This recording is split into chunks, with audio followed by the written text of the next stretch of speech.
Hello and welcome to Give Yourself Some Leeway with me, your host, Eugene Lee. Today I am joined by Tassos Kotzias, founder of the Heart Coaching Method.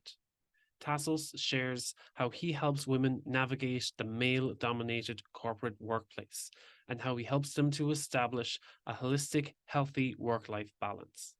As always, you can join the conversation over at giveyourselfsomeleeway.com, on Instagram at eugene.leeway, or shoot me an email, eugene@leeway.ie. Thank you, and I really hope that you enjoyed today's episode with Tassos Kotzias. Tassos, welcome to Give Yourself Some Leeway, and thank you for taking the time to join the show. Thank you. Thank you, Eugene. I'm happy to be here and I'm honored to be here. Thank you. So, Tassos, would you mind telling me a little bit more about your story and who it is that you serve with your coaching and why is it that you do what you do? Yeah, sure. Thank you for giving me this chance. Yeah. And, I'm serving actually women who struggle, in a male dominated environment to be able to perform in their careers, succeed in their careers, and at the same time, they're overworked and maybe going into burnout because they have to cater for the family at the same time, they have to cater for their husband, for all their personal and social responsibilities while achieving, trying to achieve in their career. So that's, I think, quite a struggle that modern women have.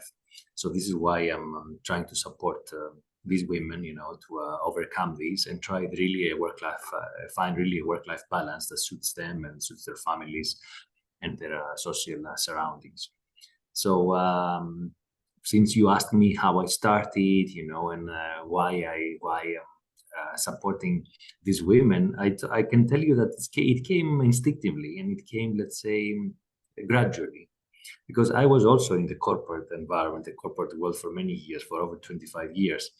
And back then, and still, I had friends and colleagues, women that they were coming to me and they were like, oh, Tassos, I have this problem, how you can support me here? I'm wondering what should I do in this case? I have this male colleague and I have these challenges at work. What do you advise, etc.?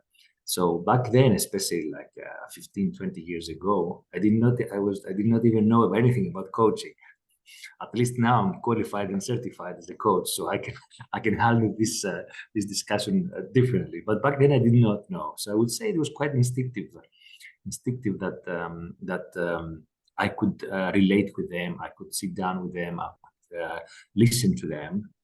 I could give them the space that they wanted and the safe space they wanted in order to engage in such a conversation.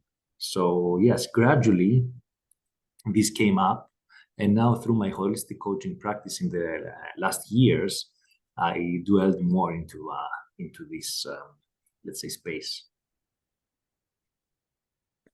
Very good. And one thing I do want to, let's say, dig deeper into there is how it's you deal with women. And do you feel that because as women approached you in the workplace, do you feel that they had a different experience in the workplace when it came to stress and overwhelm and these things that ailed them? Of course, they had. You mean different experience compared to men? You mean? Yes. Compared to male colleagues? Yes, of course they have. Of course they have, because we know it's not easy. It's a tough world out there, and as we used to say sometimes, it's a men's world, unfortunately, right? It's true, and women face that every day. And this is something I was facing as well as a corporate employee, a manager, a director, a general manager, in all aspects, because it's tough. It's tough. This corporate world is tough, and you have to fight a lot. And for women, it's even tougher because women see colleagues, male colleagues, at the same level with the same capacities and same expertise, and sometimes they get the promotion for whatever other reason than quality aspects, and women lag behind. And this is frustrating. So for sure it's not fair. It's not fair to women. Really, they put the work and they roll up their sleeves and they really focus on their career and their jobs, and they don't manage sometimes to get this promotion that they always wanted, for example, because all of a sudden some other colleague, usually men, get this promotion for whatever other reasons other than performance. So yes, this is frustrating for them, definitely. And in those scenarios, is it a matter of that women need to have an extra conversation with their manager to put themselves forward in a way that male colleagues may not have to in the corporate environment? Something that's it's almost something that is, let's say, expected more of men to be more willing to meet demands than women. Um, because I feel that sometimes in a corporate environment, that's how it's kind of the unwritten rule or the unspoken language that men can take on that extra workload. Yes, I mean, if you're referring to the conversation, yes, the conversation should be there between the employee and the manager, right? Especially and specifically for women, yes, they should engage in this kind of conversation because sometimes, it's a matter of communication. If communication is not there, then also the manager maybe sometimes have other plans or have another agenda, for their managers or for their employees. So yes, the conversation first of all should take place definitely from the female employee. The from Also the same thing stands for men, but women, I think, yes, they need to go one step beyond and really step up and say, look, this is what I can do. This is my performance. This is what I can do for you. I want this career. I want this promotion. I want this extra step. Yes, I know I have a family. Yes, I know I have other responsibilities, but I can manage and I can do it. And of course, if this justified by the performance, yes, they should do that, and they should be engaged in this kind of conversation, no doubt. Yeah, no, definitely. And I think another part of that conversation as well, when it's expected of men, let's say, to always be taking on the promotion, take on the extra workload, there's also from the man's point of view that they don't want to turn down that extra workload, even if they think that their female colleague might be better suited to the job, that they might be like, oh, I can't turn down this promotion because my manager has approached me for the promotion. I can't say no. And it's about trying to set that boundary as well as the male colleague.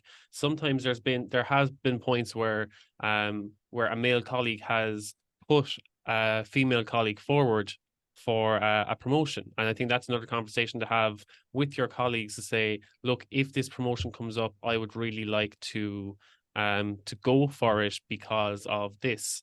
And if you can have those conversations with your colleagues as well and come from an equal point of view, that they can be like, oh yes, I can help you work towards this promotion, and maybe we can work together on completing a project or something like that. Now, I'm not sure if cultures differ in different workplaces, and maybe you can't have that conversation with other employees, but I feel that we should have an open conversation with our teams, with our colleagues, with our managers.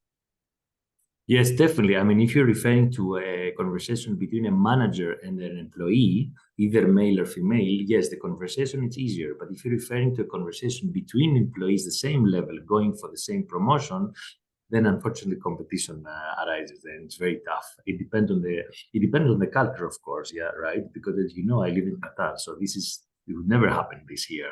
Here, unfortunately, there's a high competition. It's a very competitive environment. Same thing, I think, in Europe and the US, maybe even more, if I can say. Maybe in Asian cultures, that would be more accepted and more like a normal, standard process, that employees, that they're working together closely to each other, they can promote each other for promotion. It will be on a more fair grounds, possibly. But then again, it depends on the hierarchy of the culture, because as you know, on the other hand, Asian cultures are very much also male-oriented and very much, male hierarchy and male power over women, let's say, performance and promotion and acceptance of women as a professional, as a successful manager. It's much less. The percentages are much higher, of course, definitely, that men get this kind of promotions, and much lower for women. So yes, this is for me. This is quite clear in the corporate world that yes, the woman has to fight harder, has to try harder, has to work harder, has to be able to has to be able to achieve more, and still, unfortunately, does not get the chance for this promotion, for a promotion for whatever other reason, because unfortunately, a lot of managers, especially when they are male managers, they are considering the other aspects of a woman, professional. Oh yeah, but you have a family, you have kids to raise, maybe you're pregnant, maybe you want to engage into to get married, and then maybe later on you have family. So they start considering these limitations, these restrictions, unfortunately, and they don't give the chance to women, and this is not fair. This is what I'm referring to. This is not fair at all, right? So my job here is to, as a coach, as a holistic coach, is to try to find ways that women can achieve this, they can go for this career, they can go for these next steps in their career, they can really target high, in the professional career, but at the same time without sacrificing family time, children, time with their children, time with their husband, and all the rest of, unfortunately, the rest of the responsibilities during the day. So this is what we're trying to do here, and how I'm trying to help and support these women. Yeah, that's great because I know that a lot of women would take a choice of either that is like, am I going for success or do I want a family? And they feel that there's a divide there that they can only compete for one, or they can only work Yeah, towards one. correct. This is at least this is maybe a conscious choice, but on the other hand, even if it's in the beginning, it's like this. It's very challenging to be able to manage both. Very challenging to be able to manage both. I have seen very, very few women, really very, very few women that are able to manage both in a balanced way, and that depends, of course, on their age, depends on the family status, depends on their professional on the requirements at work, and all this. But it's doable. It's doable. It's not impossible. It's doable. It's happening, and I've seen a lot of transformations with my experience and my clients. I've seen a lot of transformation to really create this work-life balance. And as you say there, work-life balance, what does that work-life balance mean to you? For me, it means very clear scheduling, very clear programming and time management. It means that I can have time, and my clients can have time for their family. So they can, yes, they can work these 8, 10 hours a day, may be required, but at the same time, they may have flexibility to do so and be able to manage and find the time for the family, find time for beautiful moments that they should not miss. Kids are growing up. You have to be there for them. You have to be in their social gatherings. You have to be there in their successes when they're getting their certificates and diplomas, their degrees while growing up. So you have to be there. You have to be present. So for me, yes, work-life balance means being successful in my career, my professional career, but at the same time be present for my family, for my kids, for the people I love, around me. It can be my extended family, it can be my friends as well at the same time. And don't forget, one of the most important, how I can find time for myself, because self-care is another big issue, in this unfortunately societies lately, because we are running in the autopilot. As I say, every day it's the autopilot, running here, running there, doing different kind of accomplishment tasks every day, task. But unfortunately, then there's no time for ourselves. There's no time for self-care. There's no time to relax. There's no time to read a book. There's no time to go for a walk. There's no time to even go for a beauty treatment, or for a proper beauty treatment, without our minds, jumping here and there, being really mindful, calm, and enjoy the experience. This is something that we are missing a lot in this world, in this society. And I'm just going to take a minute of your time, going to be short and snappy. If you're a long-time listener, or maybe this is your first episode, I have a small favor to ask. And the only way that we're going to break the stigma around mental health in the workplace is by having these open conversations. talking about these topics. And what better way than to have those discussions with your loved ones, with your family, your friends, your co-workers. So if you could like, follow, or subscribe on whatever platform or app you're listening to this, and share this episode with a loved one or someone that you think could gain value from hearing this, it would mean so much. Thank you. Let's get back to the episode. And I think it's something that isn't always 50-50. I think that's something that people have trouble understanding when it comes to work-life balance. They feel it has to be 50% work and 50% personal life. But I feel it's not always that way. Yes, it is not. Definitely it's not. And I guess it's something subjective, because maybe for me it's 50-50, but maybe for someone else it's 60-40, but still it sounds like a balance, because still they feel that they have these possibilities, opportunities through the day. Yes, to relax a little bit. Yes, to take care of themselves a little bit. Yes, to be with their kids. Yes, to work and perform at the same time. Because this balance can be on a daily basis, or can be on a weekly basis, or can be on a monthly basis, let's say on a quarter basis. Sometimes I understand some requirements, from work, project deliveries, you have to be there, maybe you have to work weekend, maybe you have to travel. Of course, it's not easy to, when you travel, or when you need to work on a weekend, to have the same balance with the family. But what do you do in order to compensate for that, and how you compensate next weekend or during the week, to be able to stabilize again the situation. Of course, we are not robots. We cannot be, let's say, every day have exactly the same program, have exactly the same routine. This we understand. But from my experience, I can tell you that the closer we are to a fixed schedule, to a fixed routine, the closer we are to that, the safer we feel, and the more comfortable we feel, and the more confident, and with higher self-esteem we feel, in order to take care of all the responsibilities around us. And why I say that? I say that because it's like, when you grow up a child, a baby or a child, they need to have a routine, because the routine brings them safety.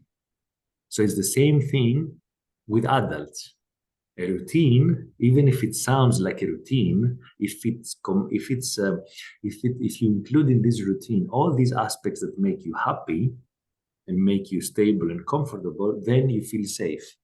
And then by feeling safe, you can manage, and you can be confident, and you can manage all the responsibilities that you need to.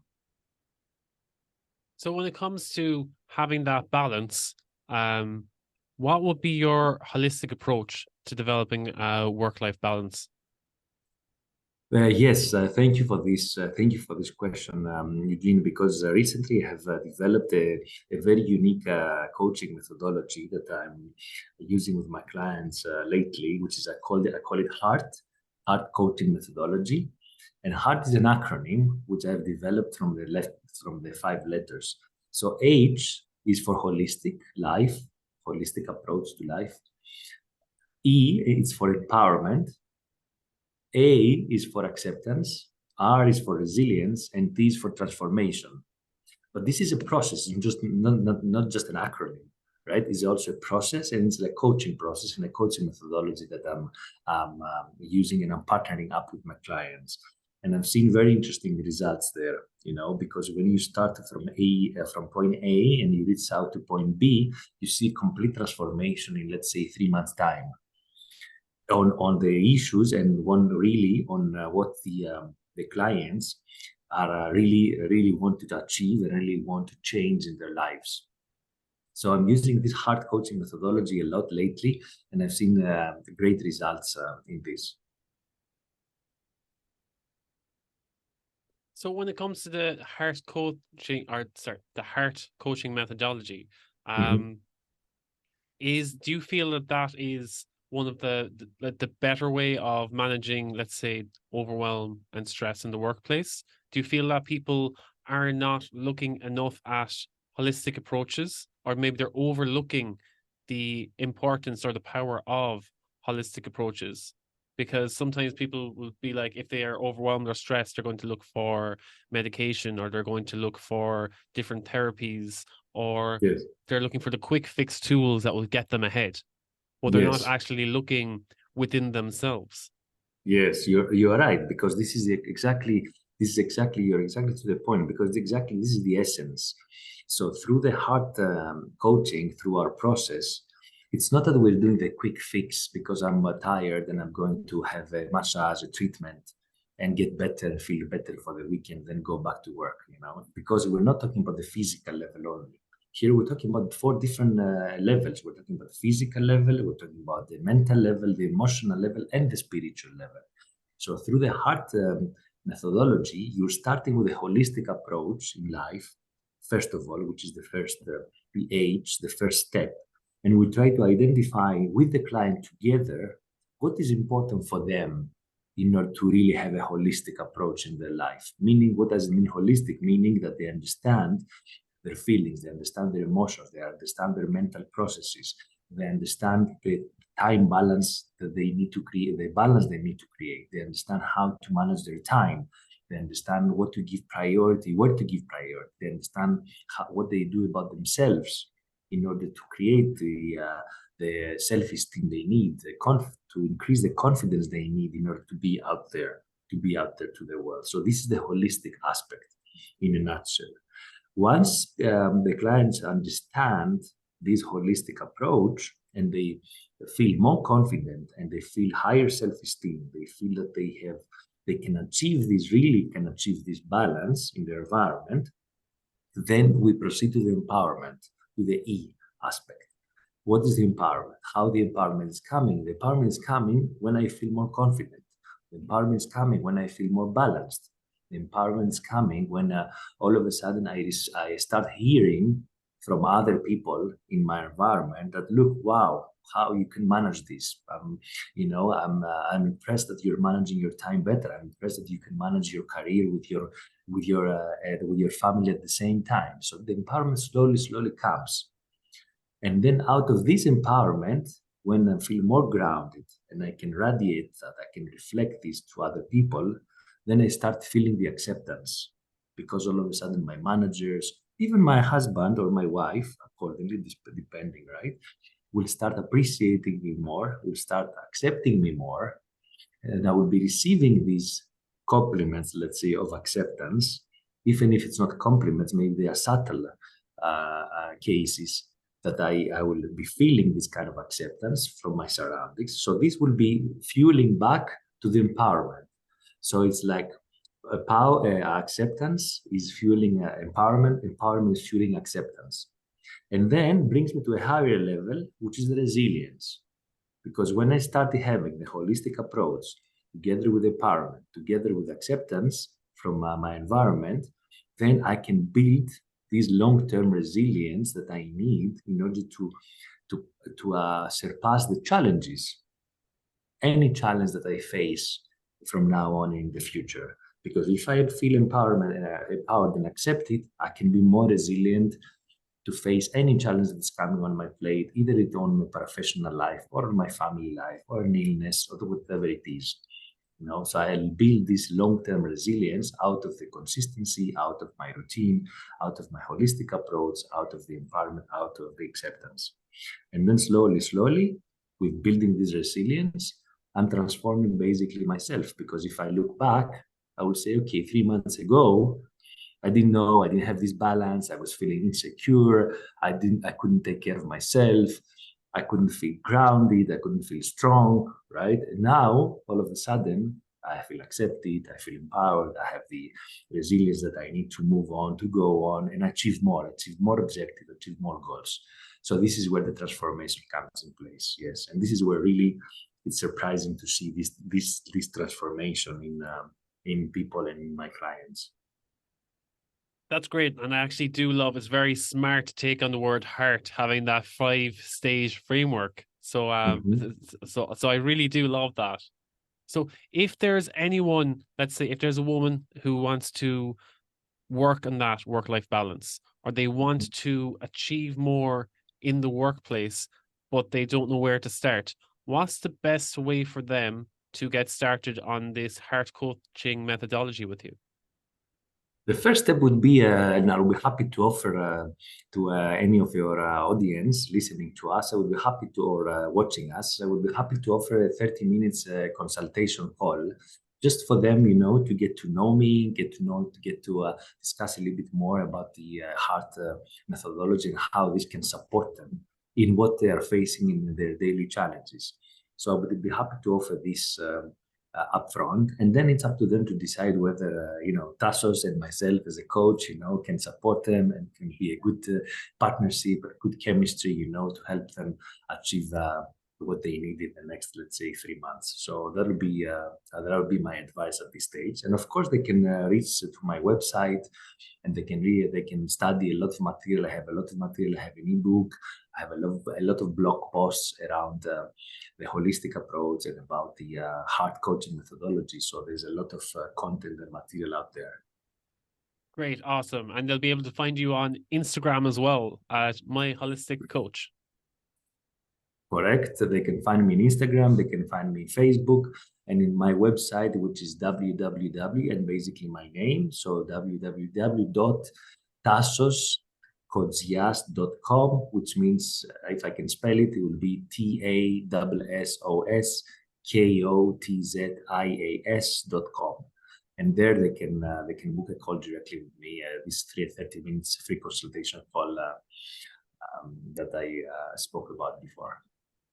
That's brilliant, Tassos. Thank you again for joining the show. It was great having you here. Thank you, Eugene. My pleasure. Thank you. I was honored to be here with you. Appreciate it. And let's keep on moving.